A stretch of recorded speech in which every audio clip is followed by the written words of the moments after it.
Ladies and gentlemen, it's a 2021 Ford F-350 with a 6.2 liter V8, and it's making a weird noise.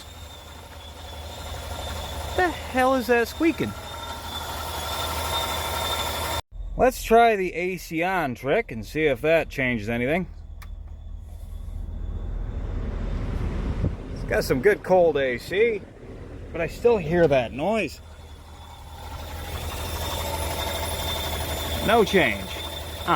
Now I'm just going to come right out and say it right now. I am a huge fan of the 6.2 liter V8. Anybody who's not a huge fan of the 6.2 liter V8 needs to stop and think about what it replaced.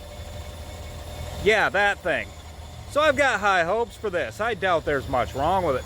Let's get in here and see if we can hear it a little better. Oh yeah. Sounds like a whistling, like something's leaking. Oh, here it is, guys.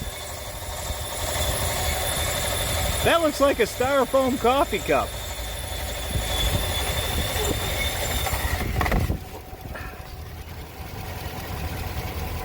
Huh. Told you there wouldn't be much wrong with it. That's a pretty inexpensive repair. $150 diagnostics fee, $500 repair fee, life of your firstborn. But hey, they get their truck back.